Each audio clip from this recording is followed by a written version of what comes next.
사이다 썰 라디오 오늘의 사연은 결혼 준비 중 갑자기 시댁에 5천만 원을 주자고 하는 남친. 초라한 결혼은 싫다고 노골적으로 친정에서 지원을 바라는데 거지 근성 남친과 결혼을 고민한다는 여자분의 사연입니다. 구독, 좋아요 눌러주시고 사연 시작합니다. 30대 초반 여자입니다.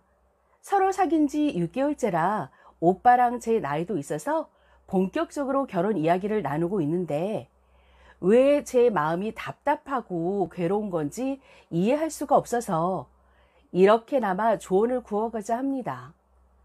일단 저에 대한 간략한 설명을 드리자면 서울 중위권 대학 출신이고요.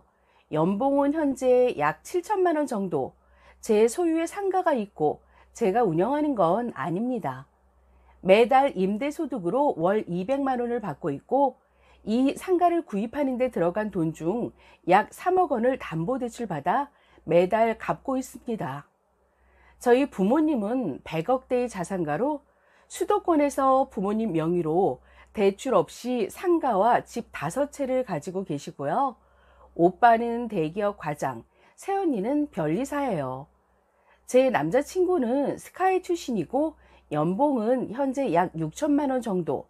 남친 말로는 이직하면서 갑자기 오른 거고 직업 특성상 이렇게 받게 된 지 얼마 안 됐다고 합니다. 자기 명의로 전셋집이 하나 있고 전세 보증금을 대기 위해 빚이 약 1억 원 정도 있다고 합니다.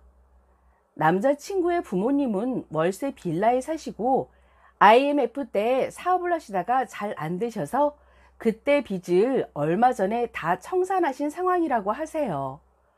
아래로 여동생이 하나 있는데 대기업 사원이고 자취해서 따로 나가 살고 있다고 합니다. 오빠랑 예비 아가씨 둘 모두 부모님으로부터 완전히 자립했고 명절 때나 생일 때 이외에는 따로 용돈 드리는 건 없대요. 저희 갈등은 서로 구체적인 결혼식 비용에 대해 얘기를 나누다가 남자친구가 시댁에 5천만 원을 드리자고 말한 데서 시작됐습니다. 저는 오빠, 저와는 4살 차이예요. 오빠가 부모님께 손 벌리지 않고 결혼은 우리끼리 하는 거니까 서로 반반씩 부담하기로 하자 해서 제가 따로 모아놓은 2천만 원과 오빠 돈 2천만 원, 총 4천만 원으로 허례허식 없이 간소하게 결혼 시기를 하기로 했었어요. 그런데 어제 오빠가 갑자기 자기 돈 5천만 원을 자기 부모님께 드리고 싶다고 하더라고요. 그래서 제가 우린 무슨 돈으로 결혼식을 해? 하고 반문하니 축의금 들어오면 그걸로 해결이 되니까 그건 걱정하지 않아도 된다고. 갑자기 날벼락 같은 상황에 왜 5천만 원을 드려야 하냐고 했더니 이 돈은 자기가 부모님께 빌린 돈이라 갚아야 한대요. 만약 지금 당장 갚는 게 마음에 들지 않으면 결혼한 뒤에 따로 드리자고. 매달 용돈처럼 드려도 괜찮다고 하네요. 예비 시어머니께서 예단으로 남자친구 쪽 친가 조부모님, 외가 조부모님, 예비 시부모님, 내외, 오빠랑 여동생 옷을 맞춰줬으면 한다는 얘기를 듣고 난 다음에 저 5천만 원 얘기가 나왔습니다. 내용 추가할게요. 제 설명이 부족했었나 봐요. 원래는 여동생이랑 같이 사는 조건으로 빌려주신 5천만 원인데 여동생이 따로 나가 살게 되어서 전세 보증금 넣은 채로 그냥 갚지 않고 살았대요. 그런데 이제 저랑 결혼하게 되면 돌려드리는 게 맞지 않겠니냐는 게 남친 설명이에요. 저희 부모님은 딸에게 더 해주고 싶지만 예비 시댁이 해주지 않으니 못 해주고 계신 상황인데 보태주지는 못할 망정이라는 게 솔직한 제 심정이에요. 그리고 전세 보증금에서 5천만 원 빼고 나면 신혼집은 어떻게 할 거냐고 남자친구에게 물어보니 제가 절반 보태서 같이 구하자고. 결국 저희 집에서 지원해줬으면 하는 건가 싶고 이건 아닌데 하는 게 솔직한 심정입니다. 어쨌든 예비시댁 사정이 어려우신 건 안 된 일이라 그럼 5천만 원은 없는 돈으로 치고 나머지 금액에 맞춰서 결혼식 비용을 줄이는 방향으로 얘기했는데 남자친구가 너무 없어 보이는 결혼은 싫대요. 여기까지 얘기하고 나니까 정말 미래가 암담해서 대답 없이 멍하니 오빠 얼굴만 바라봤어요. 제 얼굴이 어땠는지 제 얼굴을 마주보던 오빠가 갑자기 나 그래도 혼자서 부모님 손 안 벌리고 열심히 살았고 내가 그래도 너 하나는 책임질 수 있어 라면서 울었어요. 저는 눈물이 고이기는커녕 찹찹해지고 심란하고 사람이 앞에서 우는데 아무 감정도 들지 않는 제가 너무 소름 끼치고 그런데 화는 치밀고 화가 나는 이유가 뭔지도 모르겠고 이 글을 쓰는 지금도 우라가 치미는데 원인을 모르겠어요. 주말에 남자친구에게 이 글을 보여주고 서로 대화해 볼 생각입니다. 아, 예비 아가씨 결혼 자금으로 지원해 주는 방향은 어떠냐고 물어봤는데 남자친구가 싫다고 무조건 부모님께 드려야 한대서 물건이나 다른 방식으로는 상환이 안 될 것 같아요. 긴 글 읽어주셔서 감사합니다. 어떤 조언이든 달게 듣겠습니다. 감사합니다. 내용 추가합니다. 이미 결혼 반지를 맞췄는데 이걸 어쩌죠? 반지를 돌려주는 게 좋을까요? 아니면 제 반지값만큼 돈으로 돌려주는 게 맞을까요? 머리로는 이해를 해도 마음은 아직 오빠를 사랑하기 때문에 지금 당장 마음을 접기는 어려울 것 같습니다. 그렇지만 그래도 헤어져야 한다고 저 스스로를 계속 설득시키려고요. 걱정해 주시고 혼내주신 여러분 정말 감사합니다. 댓글입니다. 결국 남자 쪽에서 원하는 건 쓰니도 이미 눈치챘네요. 돈 많은 쓰니 부모님이 집 해주시길 바라는 거잖아요. 형편은 어려울 수도 있고 부모님이 저리 사시면 내가 독립된 가정을 이루기 전에 최소한의 기반은 마련해 드려야 하겠다고 생각할 수도 있습니다. 아마 쓰니도 여기까지는 이해하려고 한 것 같아요. 그런데 이 상황에 결혼식이 초라한 건 싫다? 이건 또 무슨 허세인가요? 축의금으로 해결된다는 것도 우스운 일입니다. 축의금 액수는 부모님의 인맥이 좌우합니다.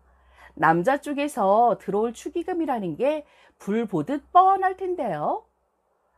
일단 질러놓고 모자르면 쓰니 쪽에서 어떻게든 해주지 않겠냐는 의도가 확연해서 쓰니가 망연자실한 거겠죠. 스스로 알면서도 객관적인 조언의 결심을 굳혀주길 바라고 쓴 글이라고 믿겠습니다. 아마 쓰니가 이렇게는 못하겠다, 없었던 걸로 하자라고 하면 남친은 잘못했다고 싹싹 빌며 잡을 겁니다. 그렇게 결혼까지 하고 나면 다시 시작되겠죠. 쓰니네 부모님 잘 사는 모습을 보면서 우리 부모님 불쌍하다 시전할 거고요. 쓰니네 부부가 그런대로 풍요롭게 산다면 우린 이 돈 없어도를 시전하겠죠. 정말 재밌는 건 뭔지 아세요? 남친 본인도 월세 사는 부모님 뒤로 하고 본인 전세부터 마련했다는 점입니다. 음모론적으로 생각하면 괜찮은 사람을 낳기 위한 설계라고 볼 수도 있지 않나요? 부모님이 그토록 애틋하다면 진작에 부모님께 돈을 드렸어야 하는 거죠. 굳이 왜 지금에 와서 그리 애틋할까요? 보통 내 부모가 너무 못 살아서 삶의 기반은 마련해주고 결혼하겠다는 경우는 본인은 자취, 부모님은 월세이거나 부모님과 함께 살다가 결혼하는 경우가 정상적인 겁니다. 함께 살 때는 본인이 생활비조로 도와드릴 수 있지만 결혼 후에는 불가능해지기 때문에 그 공백을 채우려는 의도고요. 쓰니 남친은 하나부터 열까지 모순이 아닌 게 없어요. 쓰니네가 넉넉하고 쓰니 벌이도 나쁘지 않은 만큼 어느 정도 차이나는 결혼을 해도 사는데 지장은 없을 겁니다. 하지만 배우자가 될 집안이 잘 사니까 어떻게든 빼먹을 궁리를 하는 사람과 결혼하는 건 절대 해서는 안 될 일입니다. 너무 날선 댓글이 많아 한자 적습니다. 헤어지실 필요는 없어요. 단지 돈 없으면서 간소한 결혼식은 싫다는 이게 말인지 방구인지는 모르겠으나 그 남자를 사랑한다면 사랑은 응원하고 싶습니다. 그러나 결혼은 하지 마세요. 이분과 결혼도 말리고 싶지 않고 다만 지금은 때가 아니라는 겁니다. 시댁에 남자가 번 돈으로 5천 드리라고 하세요. 그리고 다시 돈 모아서 결혼하자고 결혼만 파토 내세요. 1년에 2천이라도 모을 수 있다면 2년 뒤에 4천만 원 들어서 하시면 됩니다. 본인 나이가 30대 초반이니 그때 준비하면 중반이겠죠. 이분을 진심 사랑해서 내 인생 3년 정도 더 투자하고 항상 가난한 시댁과 항상 아내보다 시댁이 가장 불쌍한 남편, 이거 결혼하고 나면 아실 겁니다. 출산한 내 여자보다 내 엄마가 더 불쌍하다고 믿는 거 겪어보면 미칠 듯 힘들어요. 여자 쪽 집안이 잘 살수록 더 친정보다 자기 가족에게 효도할 미래들, 이거 다 부담하실 준비가 되시면 그때 돈 모아서 결혼하세요. 남친 집에서 계룡나무로 스카이 보내놓고 괜찮은 직장에 보내놓았으니 부잣집 교수가 큰 돈 주고 사업도 물려주고 집도 해주기를 원하는데 그렇게 말하면 없어 보이니까 닌 남친이 가진 돈 일단 다 빼고 너희 스님의 부모가 알아서 해라 라는 거죠. 아주 똑부러지게 이야기하고 있는데 이해가 안 되세요? 아들 결혼하는데 5천을 못 보태줄 망정 5천을 받아야 하는 집이면 10년 뒤에면 5억, 20년 뒤면 10억, 30년 뒤에는 20억 드려야 할 겁니다. 물론 님 남친 여동생도 스카이 나온 게 아니라면 결혼 보낼 땐 그 집에서 탈탈 털어주겠죠. 쓰니가 대댓글 단 거 읽어보니 연애에 어지간히 어리바리한 게 아니네요. 연애가 겨우 6개월인데 남자가 저리 미는 걸 보니 남자가 약간 사기꾼 같고 님은 결혼하면 재산 다 털리고 그 집 종 되겠어요. 엄마 아빠 재산까지 다 그 남자 명의로 돌려줄 마음이 아니면 지금 마음 접으세요. 부모님이 아직 결혼하기에 이르다고 반대하신다고 하고 헤어지세요. 자식은 전세 사는데 부모는 월세 빌라라니 돈 없는 집구석이라면 하나 합쳐서 살든가 돈을 모으거나 월세 탈출하려고 해야지. 저런 집안은 허세도 많고 속물이에요. 지가 월세 살고 부모님을 전세해 드리던가 부모님한테 빚진 게 있는 놈이 전세 살고 있는 게 웃기지 않아요? 남친 전세금을 부모가 준 건가? 빌린 거든 빚이든 지가 해결해야지 왜 남인 여친한테 말함? 무슨 자신감인가? 사이다 썰 라디오 구독, 좋아요, 공유, 댓글 많이 남겨주시고요. 다음 사연에서 다시 만나요. 감사합니다.